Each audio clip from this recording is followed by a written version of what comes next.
Before we begin, please remember that I am not a licensed financial advisor, and the information in this presentation is for educational and informational purposes only.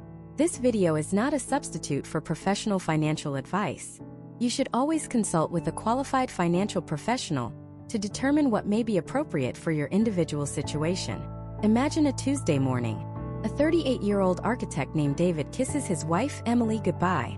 He helps his two young kids, a 7-year-old boy and a 5-year-old girl, find their shoes for school. It's a completely normal, chaotic, beautiful morning. He gets in his car to drive to a client meeting.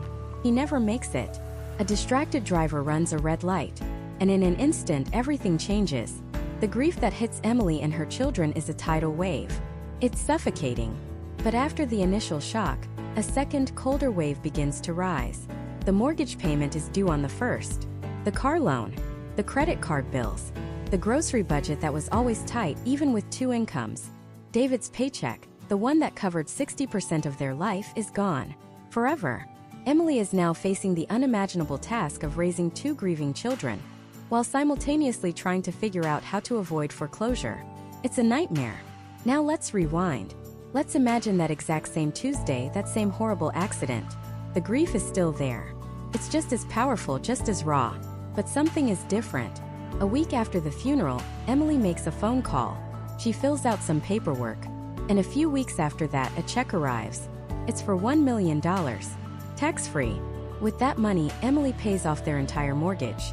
The house is theirs free and clear. She pays off the car, the credit cards, every single penny of debt they had. She takes the remaining money and puts it into a secure investment account, creating a new, stable income stream for her family. She now has the single most valuable resource anyone in her position could ask for: time.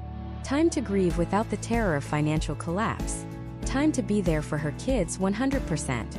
Time to figure out what their new life looks like on her own terms. The difference between those two scenarios? It's not luck. It's not magic. It's a life insurance death benefit. And understanding this one concept is the single most powerful thing you can do to protect the people you love. Over the next few minutes, we are going to completely demystify the death benefit. We're going to cut through the confusing industry jargon and the intimidating paperwork. I'm going to show you exactly what it is, how it works, and why it is the ultimate financial safety net for your family. This isn't about planning for death. This is about planning for the life of your loved ones, even if you're no longer there to provide for them. So, what exactly is a death benefit? In the simplest terms possible, the death benefit is the lump sum of money, paid out tax-free, from a life insurance company to your chosen beneficiaries when you pass away. Let's break that down because every word matters. Lump sum of money. This isn't a trickle. It's not a monthly payment. It's a significant single payment designed to make an immediate and massive impact. It's the cavalry arriving all at once.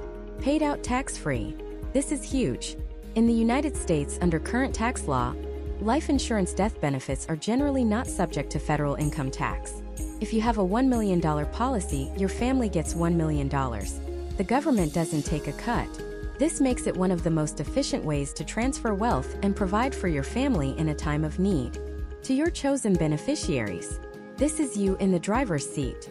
The beneficiary is the person, people, or even the trust that you name to receive the money. Could be your spouse, your children, your parents, a sibling. You decide who gets the money, and the insurance company is contractually obligated to pay them directly. This money doesn't have to go through the long, complicated, and often public legal process called probate. It's a direct, private transaction between the insurance company and your family. Think of it like this: a life insurance policy is a contract. It's a promise. You agree to pay a relatively small amount of money on a regular basis. These are your premiums. In exchange, the insurance company makes a legally binding promise that if you pass away while the policy is active, they will pay out a much larger amount of money, the death benefit, to the people you've named. It's a simple, powerful exchange. Now, a lot of people hear life insurance, and their eyes glaze over. They think it's morbid, or that it's something only for the super rich, or that it's impossibly complicated. Let's bust those myths right now. First, it's not just for the wealthy. In fact, it's arguably most important for middle-class American families, the ones who would be hit hardest by the loss of an income. A healthy 35-year-old can often get hundreds of thousands, or even $1 million, of term life insurance coverage for the price of a few fancy coffees or a streaming subscription each month. Second, it's not as complicated as it seems. Yes, there are different types of policies like term and whole life, and we'll touch on those later. But the core concept, the death benefit, is the same. It is a pile of money that shows up to solve your family's biggest financial problems at the worst possible time. And what problems does it solve? This is the most important part. The death benefit isn't just for a funeral, though it certainly covers that. It is a multi-tool for financial survival. Its number one job is income replacement. It replaces your paycheck. If you're earning $80,000 a year, and you have 20 more years in your working career, that's $1.6 million in future earnings your family is counting on. The death benefit is designed to replace a significant portion of that lost income, so their standard of living doesn't have to collapse. Its next job is debt elimination. Think about the biggest debts you have. For most Americans, it's the mortgage. Imagine the peace of mind of knowing that if anything happened to you, your family would own their home outright. No more mortgage payments ever. The same goes for car loans, student loans, and credit card debt. The death benefit can wipe the slate clean. Then there's future funding. It's for the big goals you're saving for. It ensures your kids can still go to college, that your spouse has a secure retirement, that the dreams you had for your family don't die with you. It's you providing for them from beyond. And finally, it's about legacy. It can be the seed money for a business your kids want to start. It can be a donation to a charity you cared about. It can be the foundation of generational wealth, giving your family a financial head start that you never had. The death benefit is a financial expression of love. It's you saying, "I've got you. No matter what happens, I've made a plan to make sure you will be okay." It transforms one of the most difficult moments in a family's life from a potential financial catastrophe into a manageable tragedy. It provides breathing room. It provides options. It provides security when everything else feels insecure. So as we move forward, stop thinking of this as a morbid topic. Start thinking of it as a strategic one. This is about taking control. It's about building a fortress of financial protection around the people who matter most to you. The question isn't if you should understand the death benefit. The question is, how can you afford not to? And the next logical question everyone asks is the big one. How much is enough? How do you calculate the right number for that death benefit? Is it 500,000? 2 million? Is there a secret formula? The answer is simpler than you think, and it's the key to making sure your plan actually works. The truth is, there is no magic formula. There's no secret multiplier that works for everyone. Why? Because your life isn't a generic template. Your family, your dreams, your debts, they are unique to you. So the number on your death benefit can't be a wild guess pulled from a hat. It has to be a reflection of the life you've built. It's not about a formula. It's about a blueprint. A financial blueprint that ensures the people you love can continue to live the life you always wanted for them, even when you're not there to provide it. So let's build that blueprint together right now. We're going to use a simple, powerful framework that financial professionals use, but we're going to strip away all the jargon. Think of it as a checklist with 5 simple boxes. If we fill in these 5 boxes, we'll arrive at a number that isn't just a guess. It's your number, your family's safety net, custom built. The first box on our checklist is D for debt. Think about every single debt you have. Car loans, student loans, credit card balances, personal loans. Imagine your family, already grieving, suddenly getting a call from a debt collector. It's a nightmare scenario. The first and most fundamental job of a death benefit is to wipe that slate clean, to lift that weight off their shoulders instantly. So take a moment and think. What's the total? 20,000 in car loans? 50,000 in student debt? 10,000 on the credit cards? Add it all up. That's your first number. It's the cost of immediate peace of mind. For many, this is the easiest number to calculate, but it's the foundation of everything. The second box is the most important one, I for income. This is the heart of the plan. Your income is the engine that powers your family's life. It pays for the groceries, the gas in the car, the electricity, the family vacations, the birthday presents. Without it, everything grinds to a halt. The goal here is to replace your income for a specific number of years, giving your family time to adjust without their entire world collapsing financially. So how many years is enough? The most common rule of thumb is to provide income until your youngest child turns 18, or even better, 22 and is hopefully through college. Let's say you make $80,000 a year, and your youngest child is 8 years old. You want to provide them with a financial runway until they're 18. That's 10 years. So you take your annual income, $80,000, and multiply it by 10. That's $800,000. That number right there is the income replacement portion of your death benefit. It's not meant to make them rich. It's meant to keep their life stable. It keeps the lights on, food on the table, and prevents a devastating loss from turning into a full-blown financial catastrophe. Now, some people might say, "But my spouse works too." That's great, but can they cover all the bills, the mortgage, and the costs of raising kids on their income alone? And more importantly, in the wake of a tragedy, shouldn't they have the option to work less, or take time off to be with the children, to grieve, to heal, without the immediate pressure of foreclosure or bankruptcy? Replacing your income gives them that choice. It gives them breathing room when they need it most. The third box on our checklist is M for mortgage. For most American families, the mortgage is their single largest debt. It's the monster that looms over everything. Paying off the mortgage is more than just a financial transaction. It's about ensuring that no matter what happens, your family will always have a home. The place where your kids grew up, the backyard they played in, the kitchen where you shared meals. It remains theirs free and clear. This is a powerful emotional anchor in a time of chaos. Calculating this is simple. What is your remaining mortgage balance? 200,000? 300,000? Whatever that number is, write it down. That's your M. The fourth box is about the future. E for education. If you have children and you dream of them going to college, you know it's not cheap. Leaving behind a dedicated fund for their education is one of the most powerful legacies you can create. It's a gift that says, "I believe in your future, even if I can't be there to see it." How much do you need? This can be tricky as costs rise every year. A good starting point is to look at the average cost of a 4-year degree at a state university. Let's say, for simplicity, you estimate $100,000 per child. If you have 2 kids, that's $200,000 you'd add to your blueprint. This number ensures your children's dreams aren't another casualty of your absence. So we have D for debt, I for income, M for mortgage, and E for education. This is a solid plan. Most basic online calculators stop right here. But we're not building a basic plan. We're building a fortress. And that requires one final crucial piece that most people forget. This is our fifth box. Let's call it F, for final expenses and future adjustment. First, final expenses. Funerals are shockingly expensive. The average funeral in the US can cost $10,000 to $15,000, sometimes more. You also have to account for any final medical bills that might not be covered by health insurance. This part of the fund ensures your family doesn't have to dip into their savings or go into debt just to give you a dignified farewell. But the second part of F, future adjustment, is just as important. This is a buffer. It's a sum of money, maybe $50,000 or so, that serves as an emergency fund for the unexpected. Maybe the car breaks down. Maybe the house needs a new roof. Or maybe, and this is critical, it allows your surviving spouse to take an entire year off from work to focus on the family, to readjust, to learn how to be a single parent without financial stress. This adjustment period is priceless. It's a gift of time and stability when it's needed more than anything else in the world. So let's put it all together for a hypothetical family. Let's say they have $30,000 in debt, car loans, credit cards. That's D.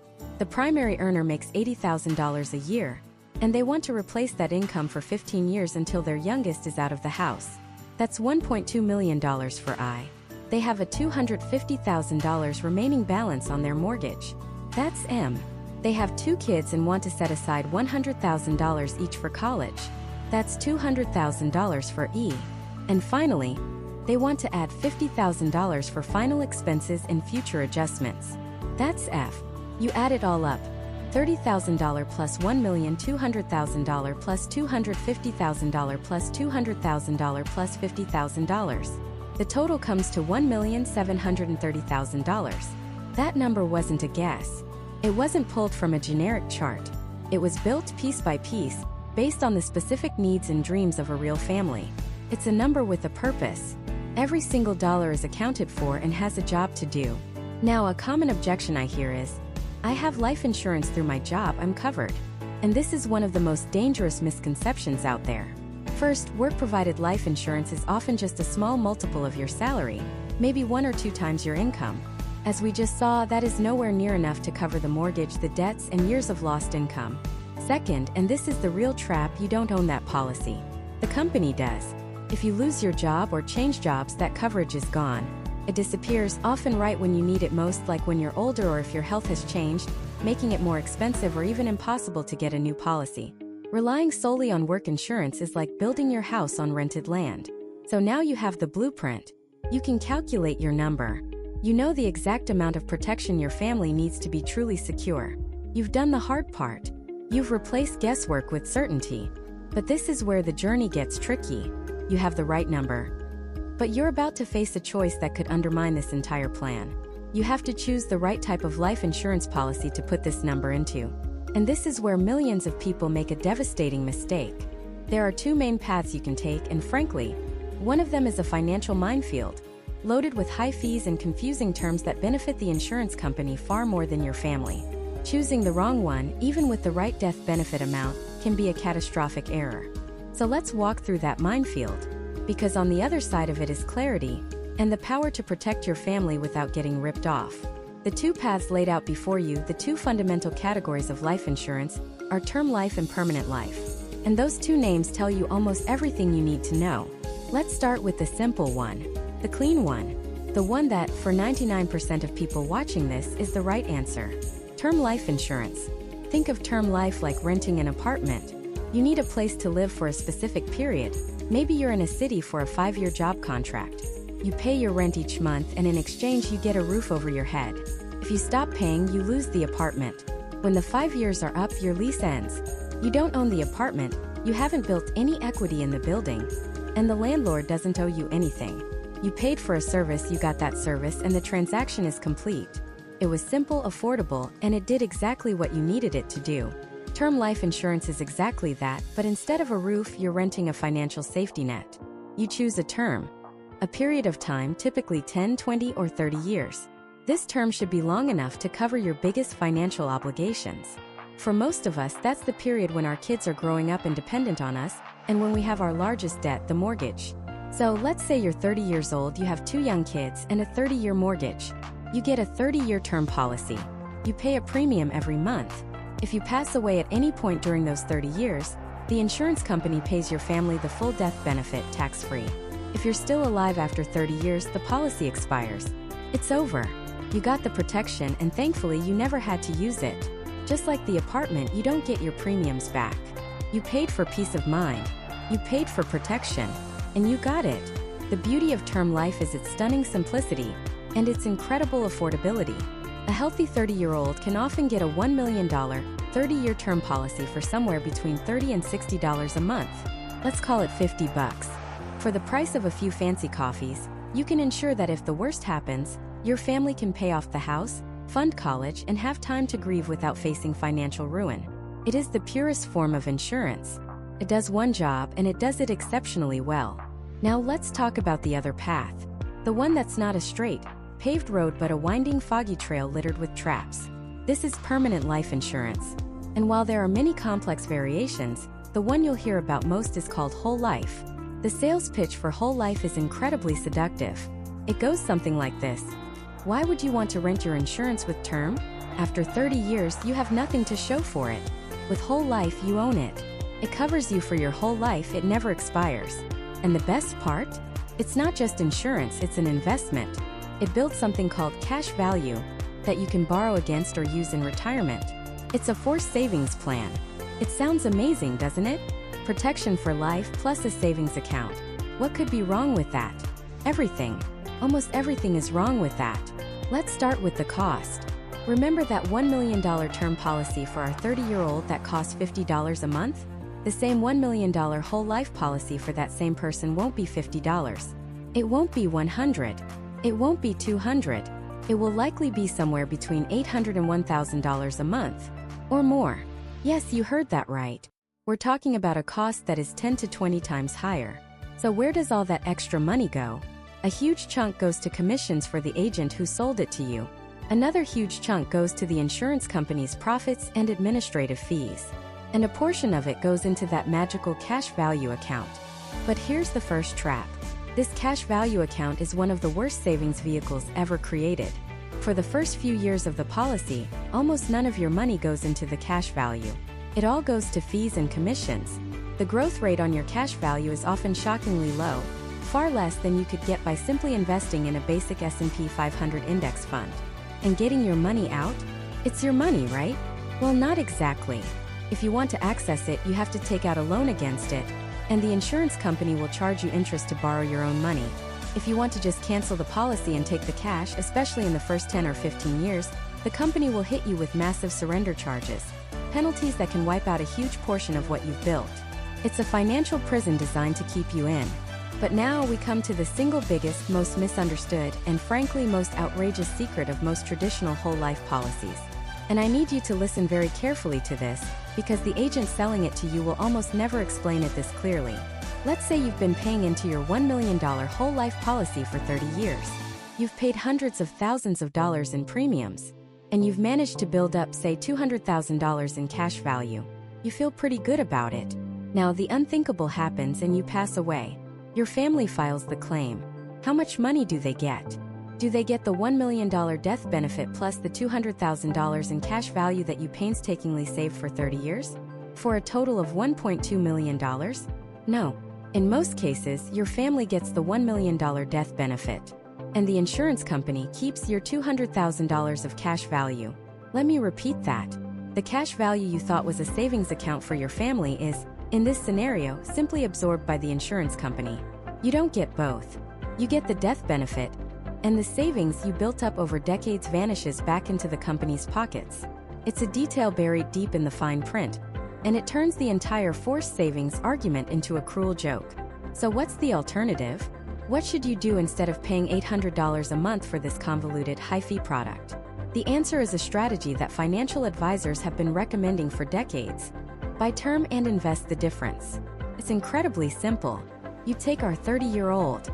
Instead of buying the $800 a month whole life policy, you buy the $50 a month $1 million term policy. You now have the exact same $1 million of pure protection for your family. Then you take the difference in cost. 800 minus 50 is $750. Every single month you take that $750 that you would have given to the insurance company, and you invest it yourself. You open a Roth IRA or a simple brokerage account and put it in a low-cost index fund that tracks the S&P 500. You do this consistently for 30 years. What happens? Assuming a historically average conservative market return of say 7 or 8%, do you know how much that $750 a month would grow to over 30 years? It's not $200,000. It's not $500,000. It's well over $1 million. In many historical periods, it's closer to $1.5 million. So, at the end of the 30-year term, you're 60 years old. Your term life insurance policy expires. But are you left with nothing? Far from it. Your kids are grown. Your house is likely paid off. Your need for a massive life insurance policy has diminished. And you are sitting on a nest egg of over $1 million that is all yours. It has no surrender charges. You don't have to ask for a loan to access it. And if you die, it all goes to your heirs separate from any other assets you have. You have achieved what the whole life policy promised but failed to deliver. You have become self-insured. You have provided for your family's future through your own discipline and smart investing, without paying a middleman a fortune in fees for a subpar product. This is the fundamental choice. A simple, cheap product that does its one job perfectly, freeing up your cash to build real wealth for your family. Or a complex, wildly expensive product that bundles insurance with a terrible investment, all while enriching the company that sells it. So the obvious question is, if whole life is this bad for most people, why does it even exist? Who on earth is buying these policies? And why are they being pushed so aggressively by so many agents? The answer involves a multi-billion-dollar sales machine, powerful incentives, and a few very specific, niche situations where these policies might make sense for the ultra-wealthy. And we're going to expose how that machine works in the next part. To understand why a product that is demonstrably worse for 99% of people is sold so aggressively, you have to look past the policy illustrations in the glossy brochures. You have to look at the engine that powers the entire industry. This isn't some shadowy conspiracy. It's a system. A perfectly legal, brilliantly designed, multi-billion-dollar sales machine, built on one of the most powerful forces in human nature: financial incentive. Let's start with the person sitting across from you at your kitchen table, or on the other end of that Zoom call. The insurance agent. How are they paid? The answer to that question explains almost everything. When an agent sells you a simple 20-year term life insurance policy for, let's say, $50 a month, their commission is decent. They might make 100% of the first year's premium. So, $50 a month times 12 months is $600. They get a check for $600. Not bad. But what if, instead of that term policy, they sell you a whole life policy with the exact same $500,000 death benefit? As we've discussed, the premium isn't going to be $50. It's going to be more like $500 a month, 10 times higher. Now, you might think the commission would be proportionally higher. You would be wrong. It's exponentially higher. The commission rates on cash value policies like whole life or universal life are staggering. It's not uncommon for an agent to receive 90%, 100%, or even 110% of the entire first year's premium as their commission. Let's do that math. $500 a month times 12 months is $6,000. The agent could get a check for $6,000 for selling you that policy. So, let me ask you, if you're a salesperson and you have two products that, on the surface, both promise to pay out $500,000 if your client dies, but one product pays you $600 and the other pays you $6,000, which one are you more motivated to sell? Which one are you going to be trained to present as the superior option? It's not a choice. It's a foregone conclusion. The system is designed to push the more expensive, more profitable product. Your best interest is secondary to the commission structure. But it gets so much deeper than that. The individual agent is just the final link in a very long chain. Most agents don't work directly for the big insurance carriers like Prudential or MetLife.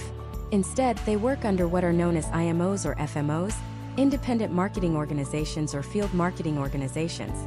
Think of these as massive, multi-level marketing distributors for insurance products. They are the wholesalers.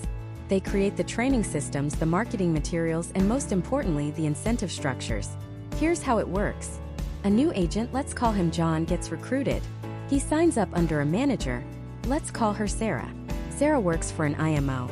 When John sells that $6,000 premium whole life policy, he gets his commission. But Sarah, his upline, also gets a piece of that sale called an override. And Sarah's manager gets a piece of the override. And his manager gets a piece. It goes all the way up to the top of the IMO. This creates a powerful dual incentive. Not only are you pushed to sell the highest commission products, but you are relentlessly pushed to recruit other agents under you. Because the real path to wealth in this system isn't just selling insurance. It's building a giant downline of agents who are all selling insurance, so you can collect a small piece of hundreds or thousands of transactions. It's a pyramid structure, and the product being moved through the pyramid is high-premium cash value life insurance. And the culture that these organizations build is intoxicating. It's a world of top producer clubs, lavish award ceremonies in Las Vegas or Hawaii, diamond-encrusted rings for million-dollar sellers, and luxury car bonus programs. The marketing isn't about financial analysis. It's about selling a lifestyle. It's a constant barrage of messages about financial freedom, building a legacy, and being your own CEO. New recruits are shown pictures of their upline managers standing next to Lamborghinis or on the deck of a yacht. The implicit message is clear. Sell these policies, recruit your friends and family, and this life can be yours too. The training reflects this. New agents aren't typically given a rigorous education in comprehensive financial planning. They aren't taught to analyze a client's net worth, debt-to-income ratio, and investment portfolio to find the most efficient solution. They are taught a sales system. They are given scripts. They are drilled on how to handle objections. They learn a specific, carefully crafted narrative.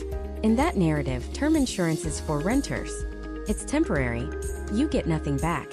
It's like throwing your money away. They are taught to use these emotionally charged, negative phrases. Then they're taught to position whole life as owning your policy. It's an asset. It's a forced savings account.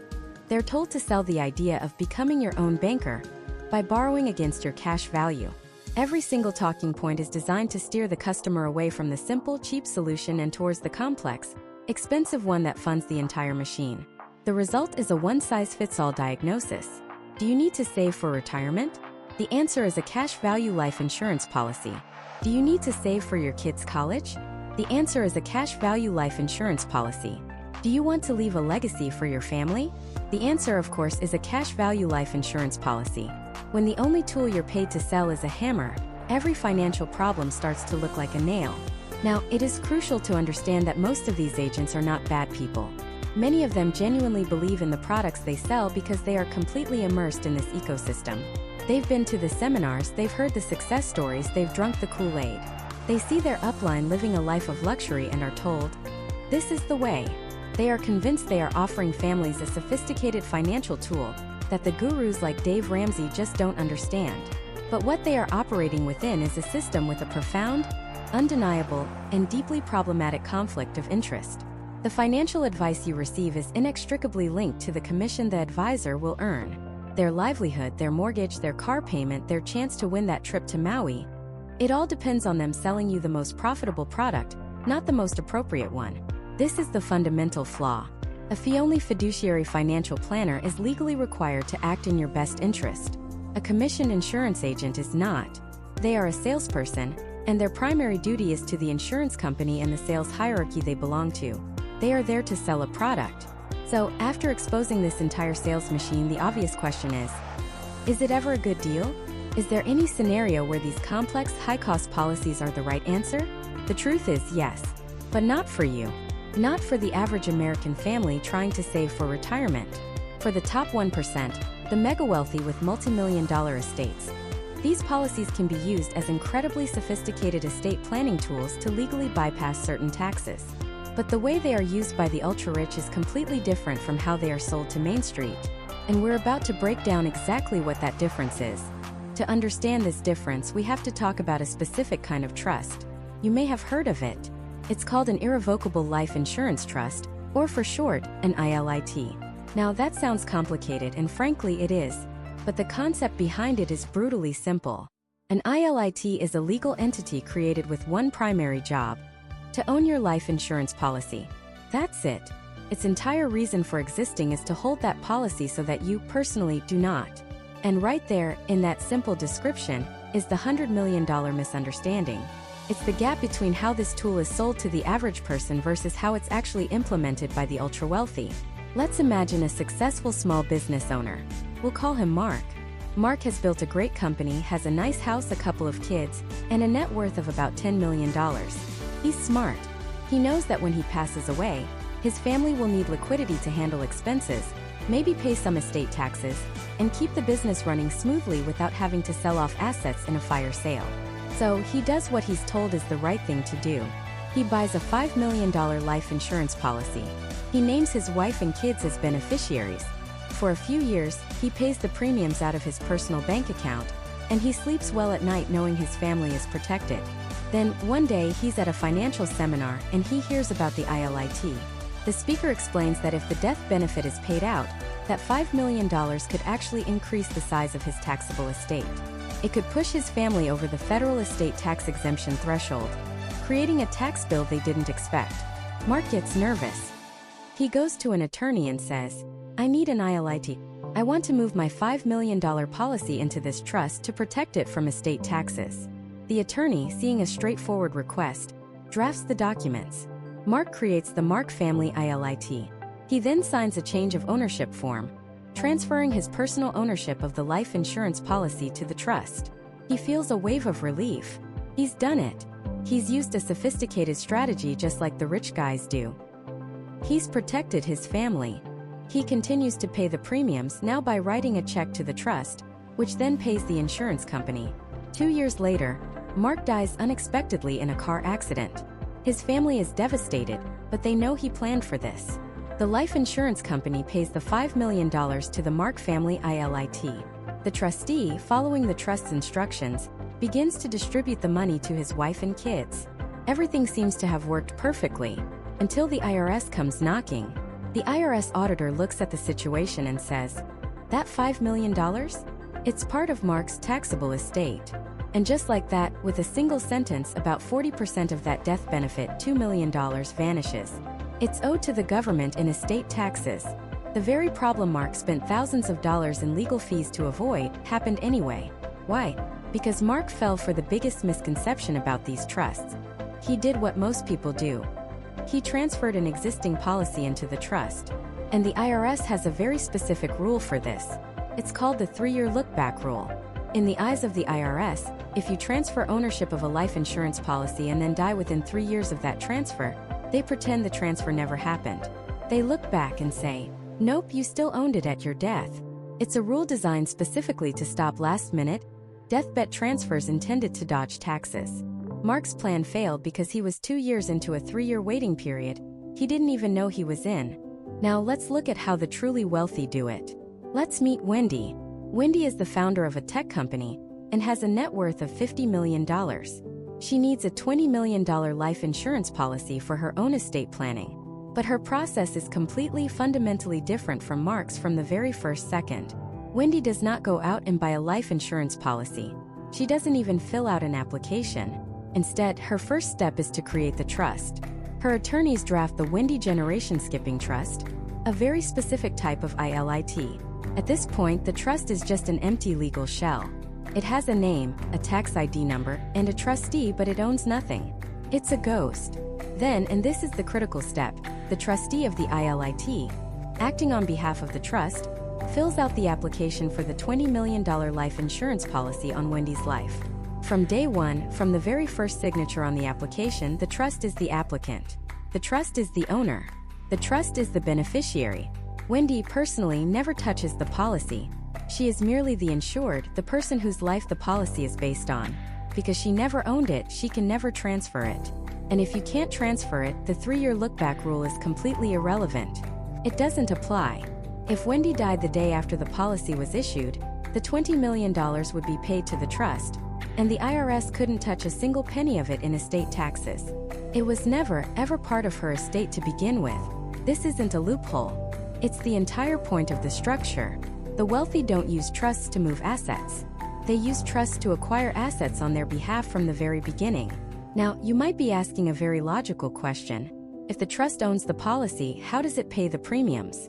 Wendy can't just pay the insurance company directly, because that could be seen by the IRS as her retaining an incident of ownership. So she has to get money into the trust.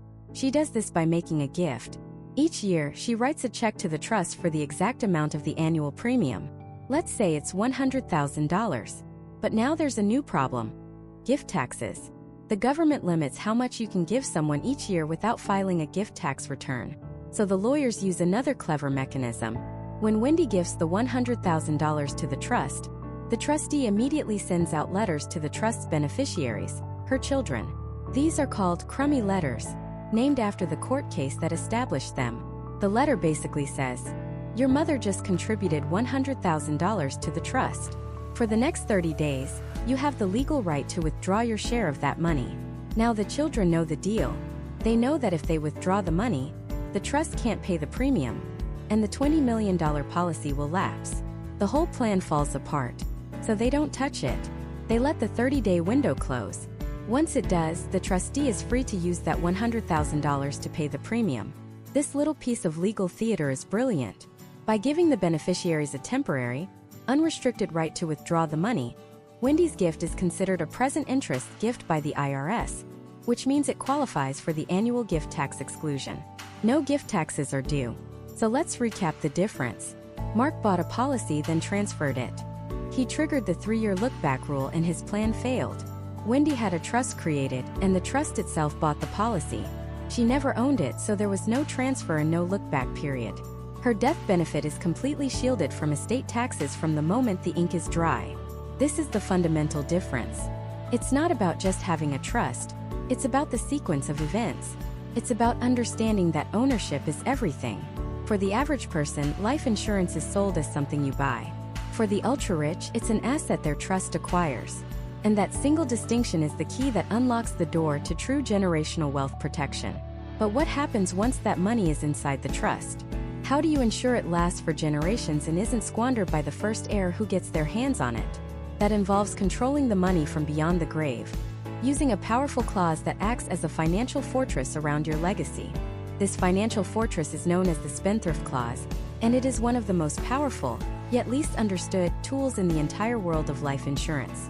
It's the mechanism that allows your foresight to extend far beyond your own lifetime, creating a protective shield around the money you leave behind.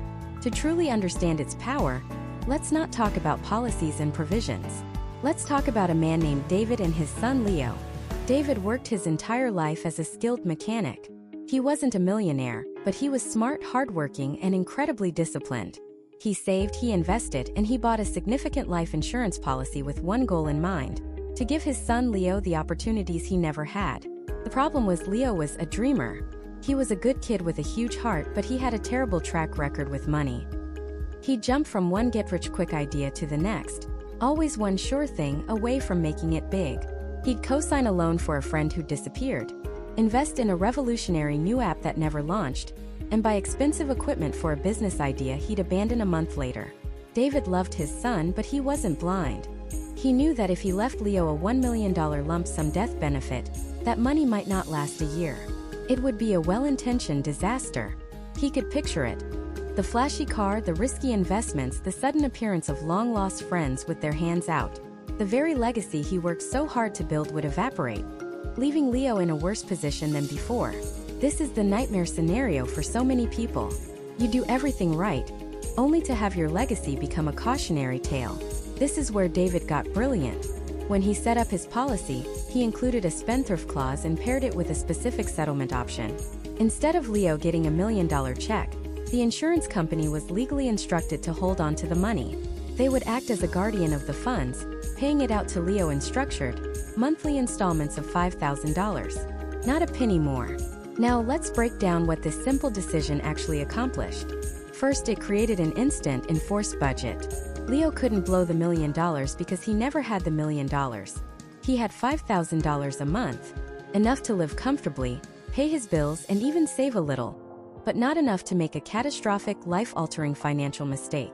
It gave him a stable floor, a safety net that would be there month after month, year after year. It protected Leo from his own worst impulses. But the real genius of the spendthrift clause goes much deeper. It's a creditor shield.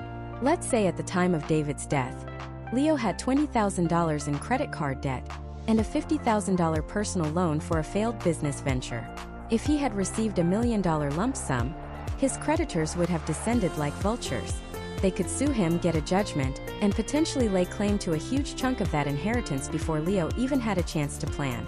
But with the spendthrift clause in effect, that $1 million isn't legally Leo's. It's still held by the insurance company. The creditors can't touch it. They cannot force the insurance company to pay them. Their legal reach only extends to the money after it has been paid out to Leo. So they could try to claim a piece of his $5,000 monthly payment, but they have absolutely no access to the massive $995,000 still sitting in the account earning interest. The clause essentially builds a legal wall around the core of the inheritance, protecting it not just from bad decisions, but from past mistakes and outside attacks. This protection is invaluable in other scenarios too. Imagine your beneficiary is going through a contentious divorce. A large, lump sum inheritance could instantly become a marital asset, subject to being split in half by the divorce court. With a spendthrift clause, the principal is shielded. The funds held by the insurer are not a marital asset. Only the small distributions are. It can be the difference between your child keeping their inheritance and handing half of it over to their ex-spouse. Or consider a beneficiary who is a professional, a doctor, a lawyer, an architect, someone who is at high risk of being sued. If they face a massive lawsuit that exceeds their malpractice insurance, a lump sum inheritance sitting in their bank account is a prime target. The spendthrift clause keeps that money out of reach, preserving it for its intended purpose, their long-term security. So how does this work in practice? When you activate a spendthrift clause, you have to choose a structured payout plan. The two most common are the fixed period and fixed amount options. The fixed period option is just what it sounds like. You direct the insurance company to pay out the death benefit over a set number of years, say 10, 20, or 30 years. The company calculates how much that comes out to each month, including the interest the account earns over time, and sends a check. It's predictable and straightforward. The fixed amount option, which is what our fictional father David chose, is often more popular. Here, you specify the dollar amount you want the beneficiary to receive each month, say $5,000. The insurance company will continue to pay that amount every single month until the principal and all the interest it has earned are completely depleted. This can be a fantastic way to create a long-term income stream that can last for decades, providing a reliable source of funds that your beneficiary can count on. Of course, this level of control comes with a trade-off. The biggest limitation is inflexibility. With the spendthrift clause in place, your beneficiary cannot call up the insurance company and say, "I need $75,000 for a down payment on a house," or "I have a great opportunity to start a business." The terms are locked in. The payment schedule you set is the payment schedule they get. It removes their autonomy over the funds, which is the entire point, but it can also prevent them from using the money for a major positive life event. You also have to consider inflation. A $5,000 monthly payment feels great today, but what will its purchasing power be in 20 years? It will be significantly less. This is a critical factor to weigh when deciding on the payout structure. Some modern policies may offer options to account for this, but it's a natural drawback of a fixed payout plan. Finally, the creditor shield isn't completely invincible. While it protects against most common creditors, credit cards, personal loans, lawsuits, it typically does not shield the money from certain government obligations. Think of things like federal tax liens from the IRS or court-ordered child support and alimony payments. In these specific cases, the government can often pierce that protective barrier. So the spendthrift clause is not a magical, solve-all-problems button. It is a strategic tool designed for a specific purpose, to provide long-term protection and stability at the cost of flexibility. It's for the parent who worries about their child's financial habits. It's for the person leaving money to a loved one who struggles with addiction. It's for anyone who believes that a steady, reliable stream of income is a greater gift than a single tempting pot of gold. It's a profound act of love, a final way of providing guidance and security. But what if you need more? What if you want the protection of a spendthrift clause but also need more flexibility? What if you want someone to be able to make smart decisions, to release a larger sum for a house or a medical emergency, but you don't trust the beneficiary to make those calls themselves? You need a system that can think, reason, and adapt. That's when you move beyond a simple clause and into the world of legal entities. You need to name a different kind of beneficiary altogether, one that acts as a super guardian for your wealth. And that legal entity, that super guardian, is a trust. Now I know what you're thinking. The word trust sounds like something reserved for the ultra-wealthy, for people with sprawling estates and last names you see on university buildings. But that's one of the biggest misconceptions in personal finance. A trust isn't a vault of gold. It's a rulebook. It's a legal instruction manual you write for your money, detailing exactly who gets what, when they get it, and under what specific conditions. It's not a person, it's a playbook. And when you name a trust as the beneficiary of your life insurance, you're not just leaving a check. You're leaving a detailed, legally binding plan. Let's make this real. Forget abstract legal theory. Let's talk about a guy we'll call Mark. Mark is 45. He has a $2 million term life insurance policy. His situation is complicated, but it's also incredibly common. Mark is on his second marriage to his wife Sarah. They have a 10-year-old son together. Mark also has 2 teenage daughters from his first marriage. To add another layer, one of his daughters, Emily, has a severe developmental disability. She'll need care for her entire life and currently qualifies for crucial government benefits like Medicaid and supplemental security income. Mark's goal is simple. He wants his life insurance to take care of everyone. He wants to provide for Sarah, ensure his daughters from his first marriage get a significant inheritance, and guarantee Emily is cared for without interruption. So, who does he name as beneficiary? If he names his wife, Sarah, as the 100% primary beneficiary, he's placing an immense amount of trust in her. He trusts that she'll use the $2 million to care for their son, but also to set aside a fair share for his 2 daughters from the previous marriage. But what if Sarah remarries? Her new husband could influence her decisions. If she passes away, that money could legally become part of her new husband's estate, potentially disinheriting Mark's daughters completely. It's a terrible thought, but it happens every single day. Okay, so what if he tries to split it? He could name Sarah as 50% beneficiary, and his 3 children as the other 50%, split 3 ways. This seems fairer, right? Wrong. It's a catastrophe in the making.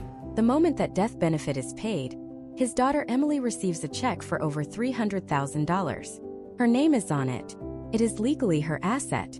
And because she now has assets far exceeding the government's limit, which is often as low as $2,000, she is immediately disqualified from every single benefit program she relies on for her medical care, her housing, and her support. Mark's attempt to provide for her has ironically stripped away the very safety net she needs to survive. The inheritance would be spent on her medical bills at an alarming rate, and once it's gone, she'd have to go through the bureaucratic nightmare of reapplying for benefits, with no guarantee of success. This is where the trust comes in. It's the solution to a problem that simple beneficiary designations can't solve. Instead of naming a person, Mark works with an attorney to create a legal entity called the Mark Family Revocable Living Trust. He then names this trust as the 100% beneficiary of his life insurance policy. Now, when he passes away, the $2 million doesn't go to a person. It goes to the trust. And the trust is governed by the rulebook Mark already wrote. Inside that rulebook, Mark has created a brilliant system. First, for Emily, he's established something called a special needs trust. This is a subtrust within the main family trust. A portion of the death benefit, say $500,000, is moved into this special account. The critical difference is that Emily is not the owner of this money. The trust is.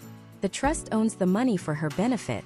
Mark appointed a trustee, a person or institution he designated to manage the trust, to use these funds to pay for things that government benefits don't cover. Things that improve her quality of life. A specialized van, a vacation, a new computer, private therapy, anything she needs. Because she never legally owns the money, she never loses her essential government benefits. The trust supplements her care, it doesn't replace it.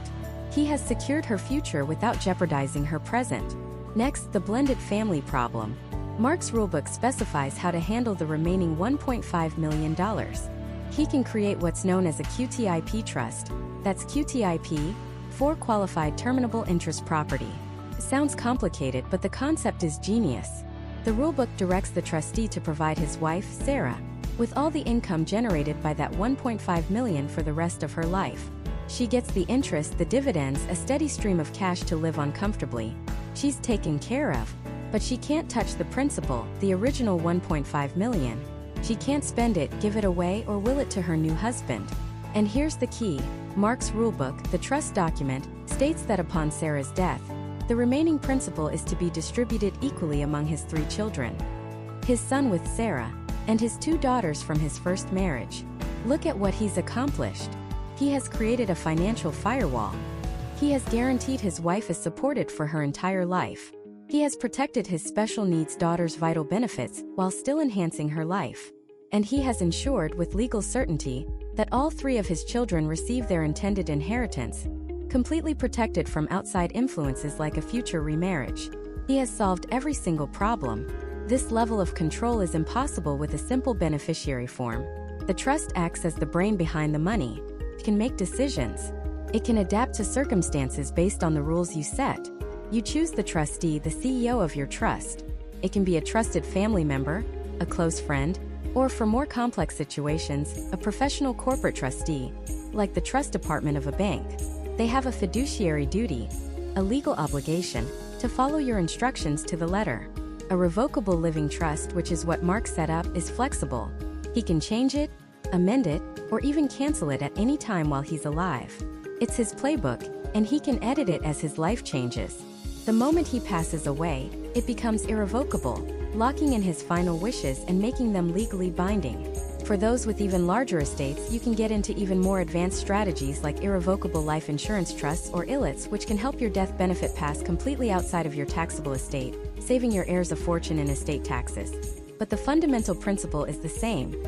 You are moving beyond simply naming a person, and instead, you are creating a system. A system designed to protect, to provide, and to persevere long after you're gone. A trust transforms your death benefit from a simple pot of money into a sophisticated, multi-generational tool for your family's well-being. It's the ultimate upgrade for your life insurance policy. So, you've picked the right beneficiary, maybe even set up a trust. Your plan is perfect. The money is set to go exactly where you want it, in exactly the way you want it to. But what if the money never shows up? What if the insurance company, the massive institution you've been paying for years, simply says no? It happens more often than you think. And the reasons why a claim can be delayed for months, or even denied entirely, are often buried in the fine print of the contract you signed years ago. The greatest plan in the world is useless if the claim itself isn't honored. So let's pull back the curtain on the insurance industry's denial playbook. What are the tripwires that can cause a multi-million-dollar policy to be worth less than the paper it's printed on?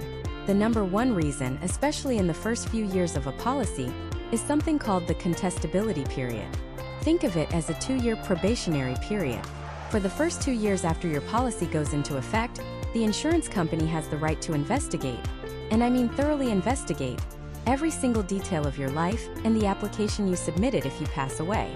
They are legally allowed to pull your medical records, your driving records, your financial history, anything they need to verify that the person they insured was the person you claim to be. Why do they do this? To protect themselves from fraud.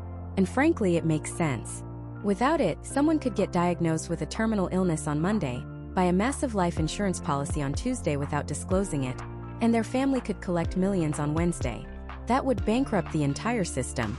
So this 2-year period exists to stop that. But here's where it gets dangerous for the average person. The key to this period is a legal term called material misrepresentation. In plain English, it means you lied or omitted a crucial piece of information on your application that would have caused the insurance company to either charge you a higher premium or deny you coverage altogether. It's not about a typo in your street address. It's about the big stuff. Let me tell you about a man we'll call David. David was a social smoker. He'd have a cigarette or two on the weekends with friends, but he didn't consider himself a smoker. So when he applied for a $1 million life insurance policy to protect his young family, he checked the non-smoker box. It saved him over $100 a month on his premiums. Felt like a harmless little fib. 18 months later, David was tragically killed in a car accident. His wife, devastated but relieved they had planned for the future, filed the claim. The insurance investigator got to work. They pulled his medical records and found a doctor's note from a checkup a year before he applied, where David admitted to occasional tobacco use. That was all it took. The company declared it was material misrepresentation. They argued that had they known he was a smoker, they would have placed him in a different risk class with much higher premiums. The claim was denied. His wife didn't get $1 million. She got a small check for the exact amount of premiums David had paid in, and a letter of condolence. Her financial future, and that of her children, was shattered by one little box checked incorrectly. This happens with everything. Did you fail to mention you were treated for depression 5 years ago? That's a misrepresentation. Did you forget to disclose that you go scuba diving in underwater caves on vacation? That's a hazardous hobby, and it's a misrepresentation. Did you understate your weight by 30 pounds? Did you neglect to mention a parent died of heart disease at age 50? These aren't small details to an underwriter. They are the core data points used to calculate the risk of insuring you. During the first 2 years, any of these omissions can give the company a reason to tear up the contract and walk away. The lesson is brutally simple. On a life insurance application, be radically, almost painfully honest. When in doubt, disclose it. The second major hurdle is a provision found in nearly every policy: the suicide clause. This is a sensitive topic, but it's critical to understand. Just like the contestability period, this clause is typically in effect for the first 2 years of the policy. If the insured person dies by suicide within this 2-year window, the insurance company will not pay the death benefit. Instead, they will do what they did in David's case. They will return the premiums paid to the beneficiary. The logic, again, is to prevent fraud, to stop someone from buying a policy with the explicit intention of providing a payout through their own death. However, and this is the crucial part, after the 2-year period has passed, the suicide clause expires. If the death occurs after that point, the vast majority of policies will pay the full death benefit. It's a harsh but necessary rule from the insurer's perspective, and it's a timeline every policyholder needs to be aware of. Beyond those first 2 years, you're generally in a safer zone, but you're not entirely out of the woods. Every policy contains a section on exclusions. These are specific circumstances of death where the company explicitly states they will not pay. One of the most common is the act of war exclusion. If a soldier is killed in a declared war, a standard civilian policy may not pay out. This is why military members are often encouraged to get specific coverage like SGLI or service members group life insurance. Another common one is the aviation exclusion. Now don't panic. This does not mean if you die in a crash on a commercial flight with Delta or United that your family gets nothing. This exclusion is almost always aimed at private pilots and crew. If you're a hobbyist pilot flying your own Cessna every weekend and you didn't disclose that, your policy might have an exclusion, or it could be denied for material misrepresentation. But as a paying passenger on a commercial airline, you're covered. Perhaps the most dramatic exclusion is for death during the commission of an illegal act or felony. If a person is insured and dies while, say, driving the getaway car from a bank robbery, the insurance company is not going to pay the death benefit to their co-conspirators or family. The public policy reason here is obvious. The industry cannot be seen as funding or rewarding criminal activity. But by far, the most common reason a valid claim goes unpaid has nothing to do with lies, suicide, or illegal acts. It's far more mundane and far more tragic. It's simply not paying the bill. A lapsed policy. Life gets busy. You switch bank accounts and forget to update your auto draft. You move and the paper bills stop coming. You lose a job and money gets tight, so you let it slide for a month, then two. Most policies have a 30 or 31-day grace period. If you miss a payment, you have about a month to make it up and keep the policy in force. But once that grace period ends, the policy lapses. It's canceled. All those years of payments, all that security you thought you had built, it's gone. Imagine paying into a policy for 25 years. You're in your late 60s, you miss a payment, ignore the notices, and the policy lapses. 6 months later, you have a heart attack and pass away. Your spouse of 40 years files the claim, expecting the $500,000 you had both counted on for their retirement. The insurance company sends back a letter, explaining the policy wasn't in force on the date of death. There is no death benefit. There is no refund of premiums after all that time. There is nothing. It's the most heartbreaking and most preventable reason for a claim to be denied. So what can you do to protect your family from these pitfalls? First, when you apply, tell the truth, the whole truth, and nothing but the truth. Disclose the smoking, the health issues, the risky hobbies. It might make your premium a little higher, but a slightly more expensive policy that pays is infinitely better than a cheap policy that gets denied. Second, read your policy. Find the contestability and suicide clauses and know the dates. Look at the exclusions page. Know what's not covered. Third, and most importantly, set up automatic payments from a primary bank account and put a reminder in your calendar once a year to confirm your contact and payment information is up to date with the carrier. Treat your premium payment with the same importance as your mortgage, because for your family it could one day be even more important. But let's assume you've done everything right. The policy is in force, the contestability period is over, and the cause of death is covered. What happens next? How does your family actually get the money? The process itself can be a maze of paperwork, jargon, and phone calls at the worst possible time in their lives. And navigating that claims process correctly is the final crucial step to securing the legacy you worked so hard to build. So let's walk through that maze. Imagine a woman named Sarah. Her husband, Mark, just passed away unexpectedly. They did everything right. They bought a term life policy years ago to protect their family, their home, their kids' future. The grief is overwhelming, a physical weight she can feel in her chest. The last thing on her mind is paperwork. But the mortgage payment doesn't grieve. The utility bills keep coming. The future Mark promised her is now locked behind a door. And the key is a life insurance claim form she doesn't even know how to ask for. Her first step, the one that feels like climbing a mountain, is finding the policy document.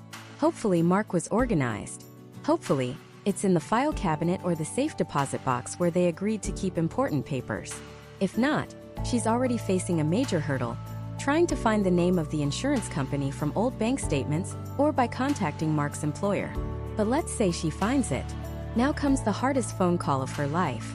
She has to dial the number on that policy and say the words out loud. My husband has passed away.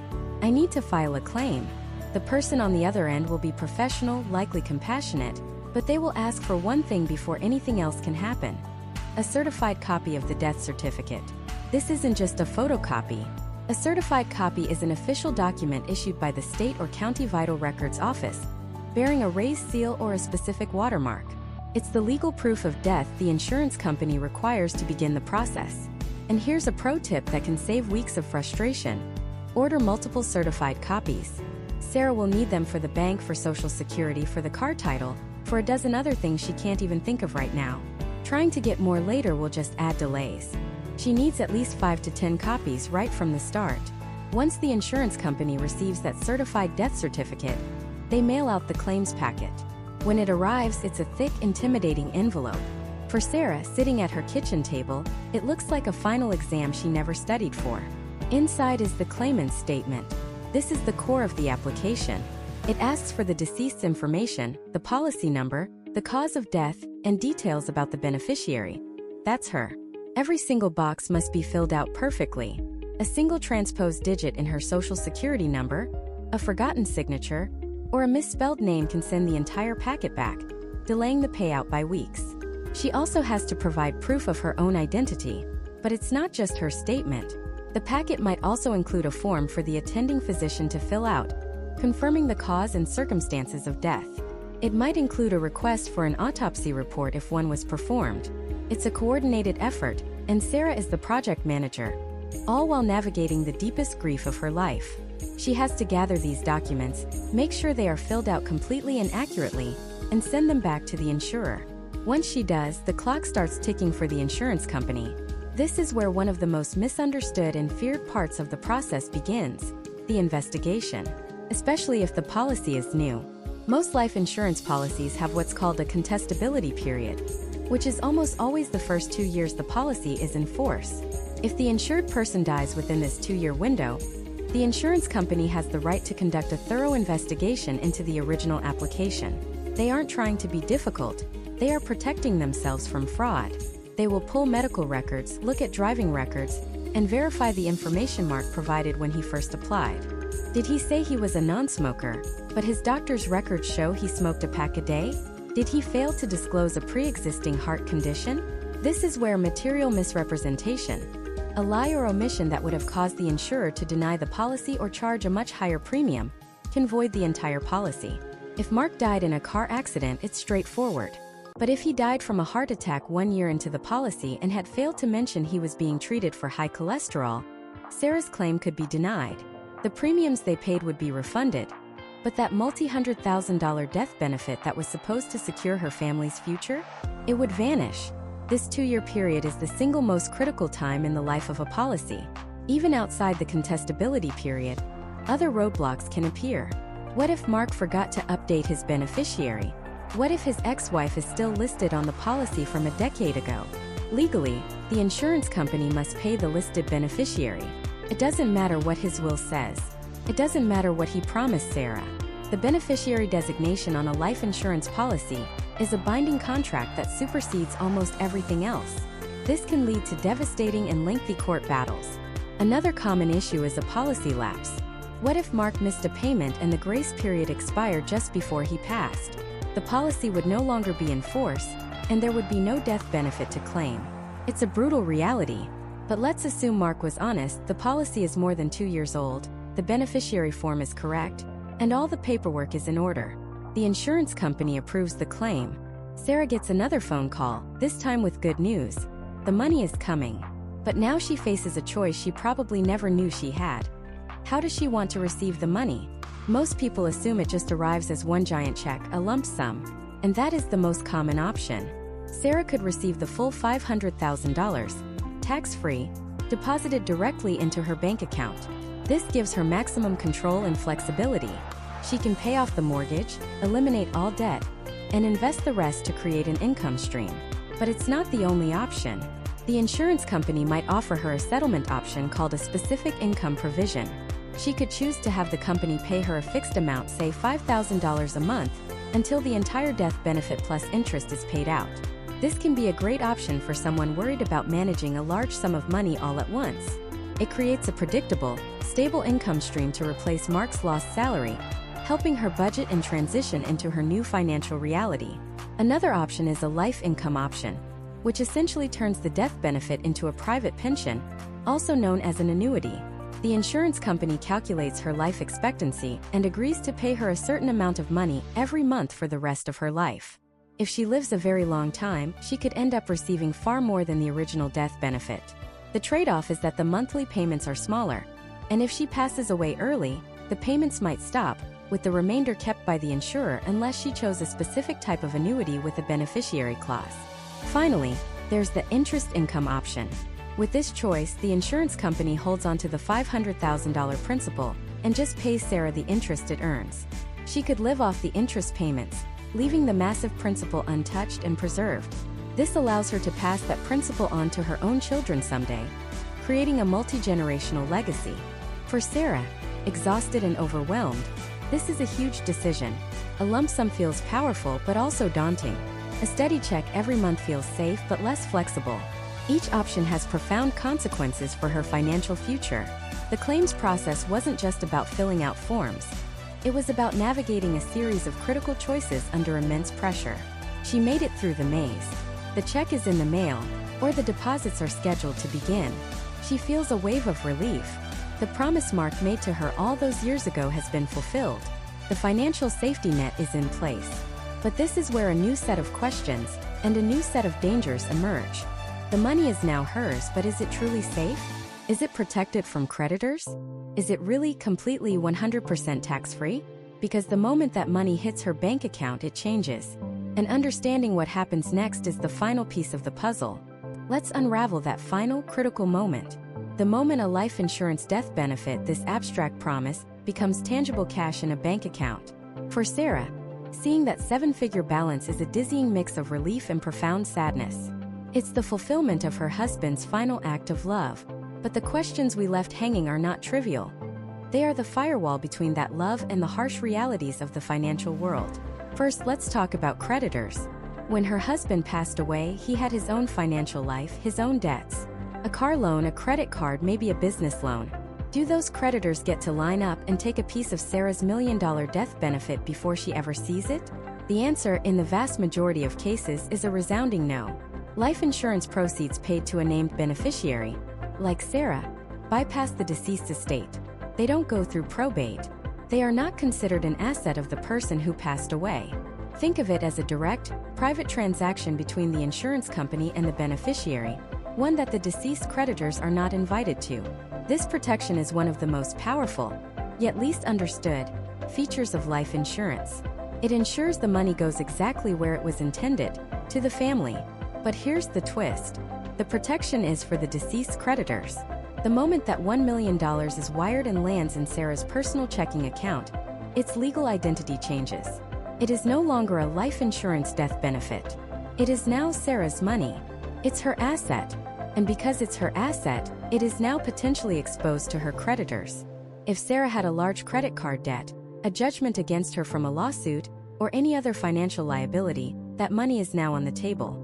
The shield that protected it on its journey from the insurer to her vanishes the second it arrives. This is a critical distinction. The money is safe from his past, but it's not automatically safe from her future, or even her present. This is why financial planning doesn't end when the check is cashed. In many ways, it's just beginning. Now for the biggest question of all, the one that's repeated like a mantra. Life insurance is tax-free. Is it true? Yes, but with an asterisk the size of Texas. The $1 million lump sum that Sarah receives is not considered taxable income by the IRS. She does not have to report it on her tax return. She will not pay a single dollar of federal income tax on that $1 million. The same is true for most state income taxes. This is an incredible financial advantage. If her husband had simply saved $1 million in a bank account and left it to her, the earnings on that money would have been taxed every single year. If he'd left it in a traditional 401k, almost the entire amount would be taxable as income when withdrawn. The tax-free nature of the death benefit is what makes it such a uniquely efficient way to transfer wealth and provide for loved ones. But remember that asterisk? The tax-free promise applies only to the death benefit itself, at the moment it is paid out. The story doesn't end there. What happens the day after Sarah receives the money? She has $1 million sitting in a bank account. Let's say she moves it to a high-yield savings account to think. At the end of the year, that account might generate, say, $40,000 in interest. That $40,000? It's 100% taxable income.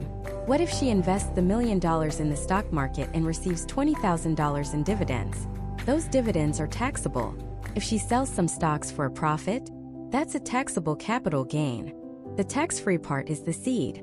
The tree that grows from it, the fruit it bears in the form of interest, dividends, and growth. All of that is subject to taxes just like any other investment. The government gives you a tax-free head start, but from that point forward the money behaves like any other money.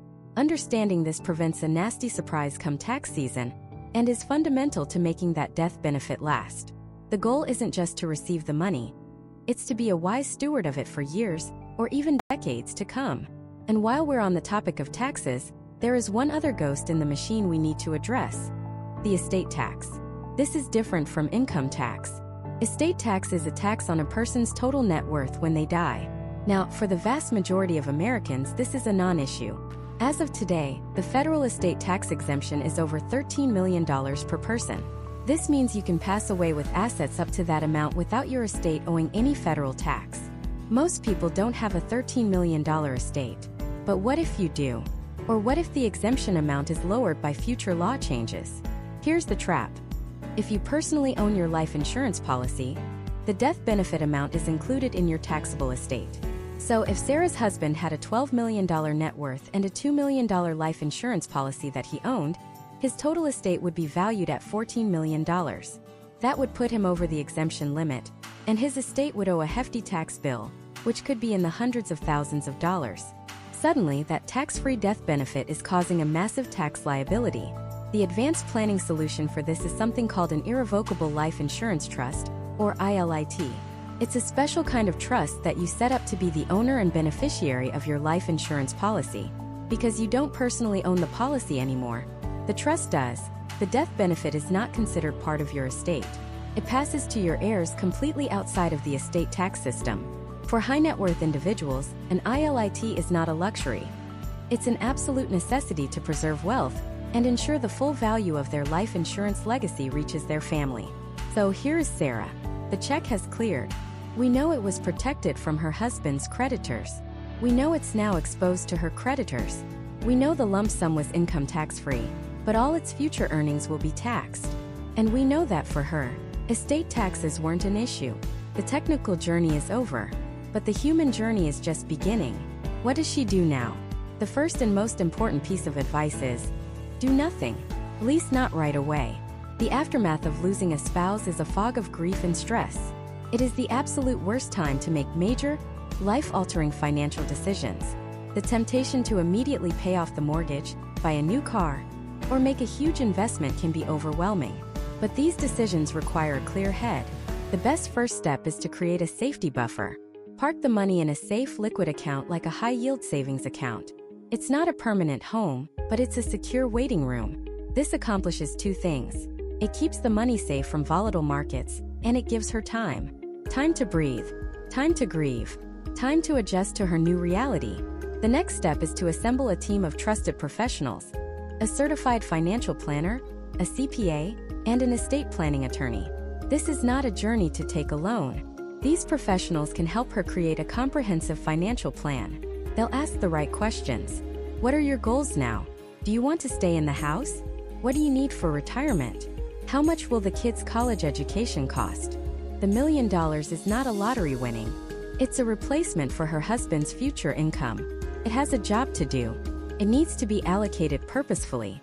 A portion might go to paying off high-interest debt, like credit cards, to free up monthly cash flow.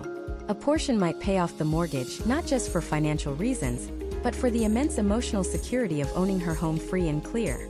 A large portion will likely be invested in a diversified portfolio designed to generate income and growth for the long term, to fund her retirement and ensure she never has to worry about running out of money. Another portion might be earmarked for the children's future, perhaps in 529 college savings plans. This is the final beautiful truth of the death benefit. It is not just money. It is a tool. It is the raw material of a new future. It is the continuation of a promise made years ago, a promise to protect, to provide, to ensure that even in the face of the unthinkable, the family's dreams would not have to die. The journey from paying that first premium to a beneficiary planning their future is long and complex. But it is a journey of profound love and responsibility. Understanding every step of that journey, the application, the underwriting, the different types of policies, the riders, the claim process, and finally the stewardship of the benefit itself, is how you transform a piece of paper into true peace of mind. It's how you ensure the promise is not just made but kept.